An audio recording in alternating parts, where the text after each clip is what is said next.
Hello, everyone. Welcome to Sam's Summaries. This episode is a deep dive discussion into Sam Fury's summary of Chapter 3 from the book Models by Mark Manson. It has been created with the help of AI. The chapter is titled The Gift of Truth. You can read the original post at samfury.com. Welcome back, everyone. This deep dive is going to be interesting. Definitely juicy. This time we're diving into honesty and attraction. Oh, yeah. We're cracking open Chapter 3 of Mark Manson's Models. The Gift of Truth. Right. The Gift of Truth. Love that chapter. So many of you sent this one in. It's a popular one. You're really curious about how being genuine. Being yourself. Yeah, even those parts of yourself that maybe you think are a little weird or quirky can actually make you more attractive. Funny, isn't it? It's kind of counterintuitive. It really is. Right. We're always told to polish ourselves up. Put our best foot forward. Yeah. Especially when it comes to dating. Oh. But Manson's saying that real attraction comes from Something deeper. something much deeper. A rawness. So what is this gift of truth? Is he saying we should just Just blurt everything out. just whatever pops into our heads? No, not quite. Okay. It's more nuanced. Okay. Think of it this way. Okay. Like you're at a party and someone's just laying on the charm way too thick. Oh, yeah. They're complimenting you nonstop before they even know your name. You can see right through it. Yeah, it feels icky. It feels off like a sales pitch. Totally. Yeah. You could practically see the ulterior motive, Exactly. like a neon sign. Flashing. Yeah. And Manson's says women are especially attuned to this. Really? Oh, yeah. Why is that? Well, think about it. Yeah. Evolutionarily, women have had to be More careful. incredibly discerning Interesting. about potential partners. Because, Well, yeah, it's not just about cheesy pickup lines or anything like that. right. It's about these subtle cues Okay. that reveal whether someone's intentions are genuine or manipulative. Oh, so it's deeper than just the words. Way deeper. It's their energy. Absolutely. It's everything. So is he saying that playing the nice guy is a bad thing? Showering someone with gifts right off the bat? He sees it as a red flag. Really? Not because being nice is bad, Right. but because it can signal low standards Oh. or an attempt to buy affection. Instead of earn it. Exactly. Interesting. It's hey, I don't have much faith in my personality, so I'll try to compensate with this shiny object. Ouch. So if we're not supposed to be the over-the-top nice guy, Yeah. how do we show genuine interest without being manipulative? That's where the gift of truth comes in. Okay. Manson argues that expressing your genuine desires and intentions, Sure. even if they're a little unconventional, Yeah. is surprisingly attractive. So it's about being honest, Uh-huh. but also about being intentional. Absolutely. It's about being comfortable in your own skin, Okay. letting that authenticity shine through. You're not trying to be someone you're not. Exactly. Think about it. Yeah. Who's more intriguing?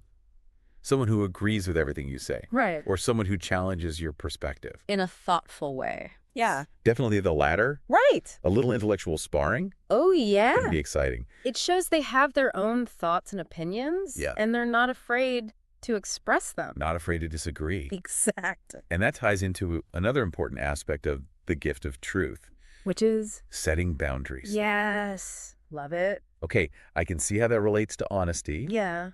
but how does setting boundaries make someone more attractive? Okay, imagine this. Okay. Someone repeatedly crosses your boundaries, Uh-huh. and you just smile and take it. Yeah. How attractive is that? Not at all. It makes you look like a pushover.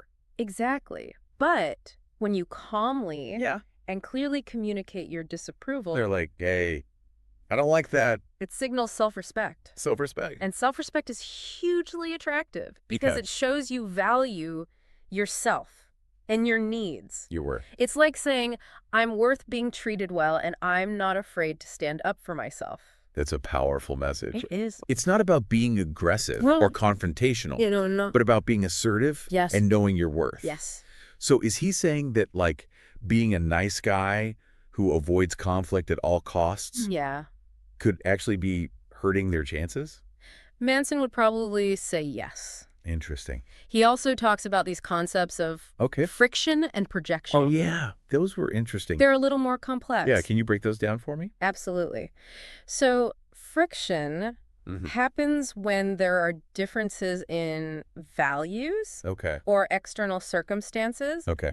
that create tension in a relationship, Even if there's an initial spark? even if there's a spark. Yeah, so like you could be super attracted to someone, Mm-hmm. but if you have completely different views on like, Kids. yeah, kids or where you want to live, Finances. yeah, all that, Huge things. that's going to cause problems, It's going to cause friction. even if the initial attraction is there.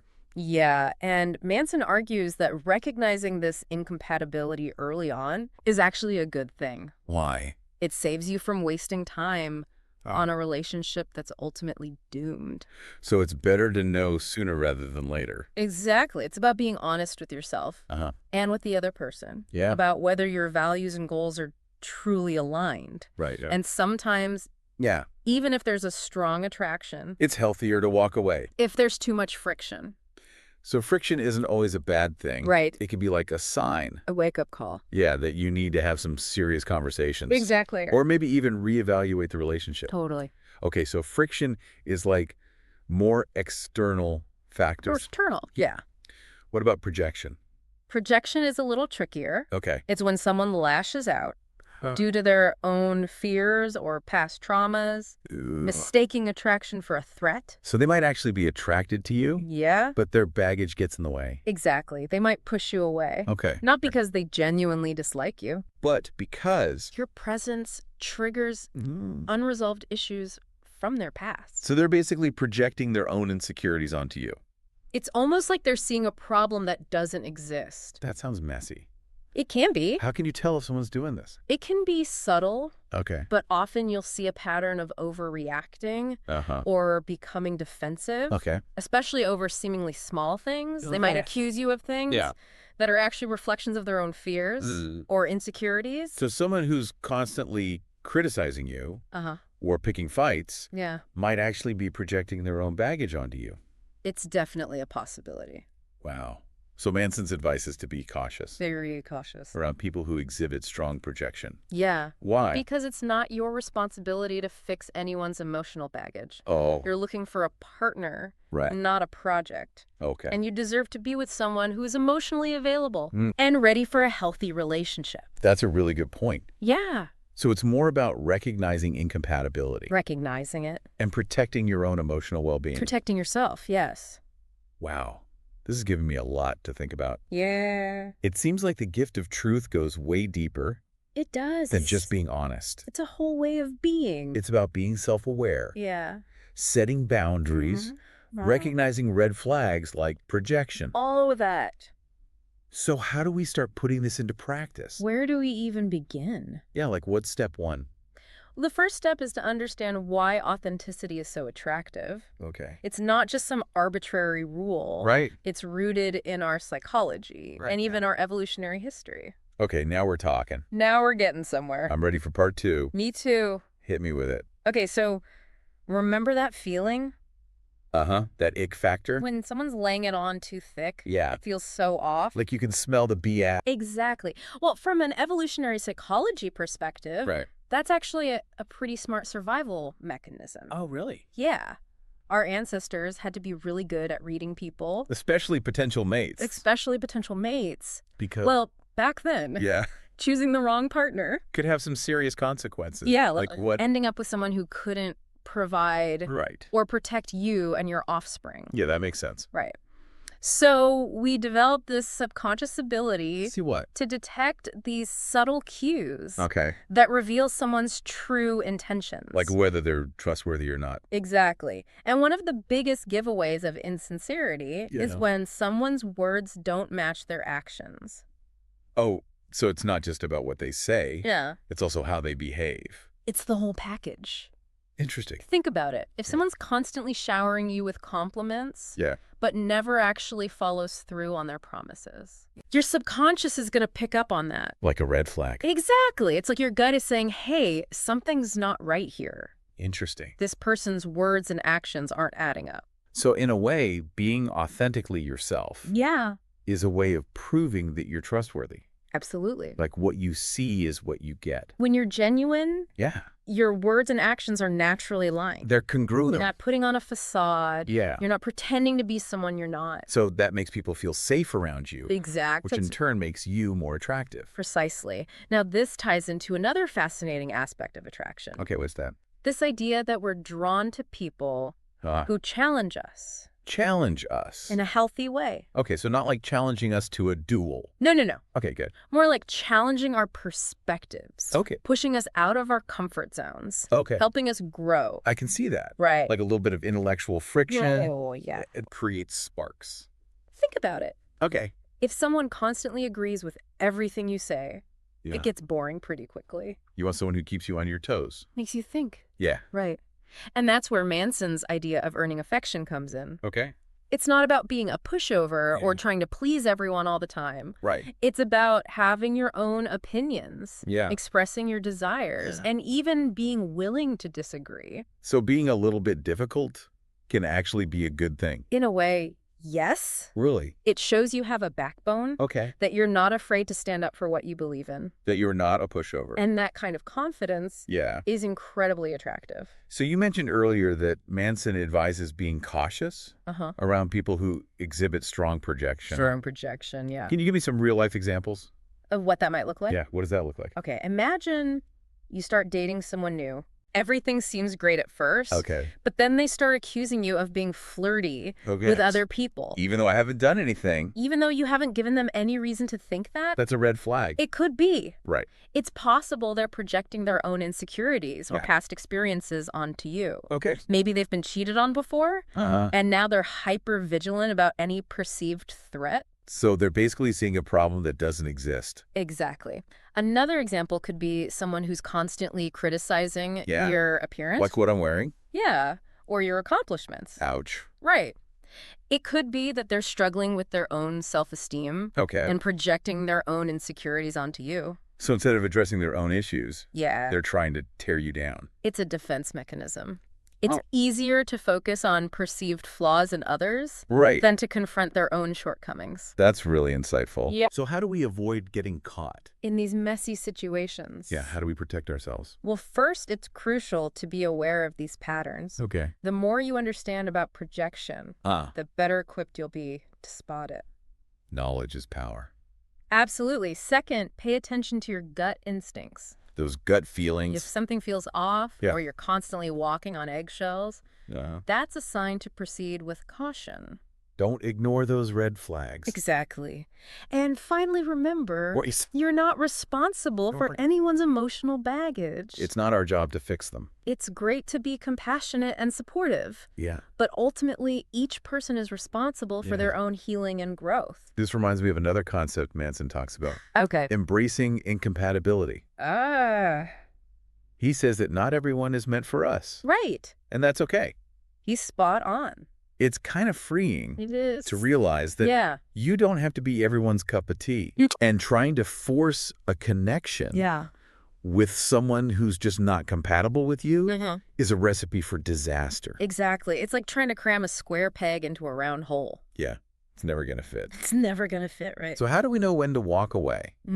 What are some signs that a relationship might have too much friction? Or that we're dealing with someone who's projecting their issues onto us? That's a great question. Yeah. And it's something that deserves its own deep dive. Okay, I'm all ears. Let's dive into those signs. Okay, so we've talked about friction and projection Yeah. and the importance of recognizing incompatibility. Absolutely. But like, how do we actually know Yeah. when it's time to walk away from a relationship? That's a great question. Yeah, what are the signs that things just aren't going to work? That's one that a lot of people struggle with. Yeah, it's tough to admit when something's not working. It is, especially when you've invested. Time and energy. Yeah. And emotion into Like- your relationship. Exactly. You don't want to give up too easily, Right. but you also don't want to waste time Yeah. on something that's just doomed. Exactly. So what are some red flags that might signal it's time to reconsider? First and foremost, Okay. pay attention to how you feel How you feel. when you're with this person. Okay, so tune into those gut instincts. Exactly. Okay. Do you feel energized and happy Yeah. after spending time with them? Okay. Or do you feel drained and depleted. Ooh, that's a good one. Yeah. I've definitely had relationships where I felt more exhausted Yeah. than excited after seeing the person. That's a major warning sign. Yeah. If you're consistently feeling anxious Right. or unhappy Yeah. in their presence, Uh-huh. it's a sign that something's not right. So it's not just about, like, the big blowout fights. Right. It's also about, like, The day-to-day. yeah, the subtle ways you feel. Those everyday interactions Yeah. are actually more telling. Than, like, the occasional disagreement. Much more telling. Okay. Gut feelings are key. Yeah. What else? Another big red flag is a lack of respect for your boundaries. Oh, yeah, we talked about how setting boundaries is so important. It is. But it's equally important Yeah. to see whether the other person respects those boundaries. Absolutely. Because what's the point of setting boundaries Exactly. if they're just going to walk all over them? If you've clearly communicated your needs Yeah. and expectations, and they consistently disregard them, That's a sign of disrespect. it is a sign of disrespect. And disrespect is a deal breaker. Absolutely. It shows that they're not prioritizing your well-being. Or valuing your opinion. Exactly. So if you find yourself constantly having to, like, reestablish your boundaries. Yeah. Or feeling like you're walking on eggshells. That's a bad sign. Yeah. It's a sign that you're not on the same page when it comes to fundamental values. Yeah. And respect. This makes me think about those situations where you're constantly trying to, like, Fix someone. fix someone or change their behavior. Ah, yes, the classic fixer-upper syndrome. Yeah. It's tempting to think we can change someone Help them. or help them work through their issues. Yeah. But it's rarely that simple. And like we talked about before, Yeah. is not our responsibility. To take on someone else's emotional baggage. You deserve to be with someone Yeah. who's already done their own inner work Exactly. and is ready for a healthy, Balanced. a healthy, balanced relationship. Yeah. So if you find yourself constantly trying to change someone Uh-huh. or feeling like their therapist, Yeah. that's a sign to, Reevaluate. step back. Reevaluate the situation. Okay, what else? What are the red flags Another red flag is a lack of effort in the relationship? in the relationship. Yeah. So, like, if they're not putting in the time, The energy Yeah. to connect with you. like if you're always the one initiating Yeah. plans or conversations, Exactly. and they're always flaky or disengaged, That's a problem. that shows a lack of interest. An investment. Yeah. And it's likely a sign that their priorities lie elsewhere.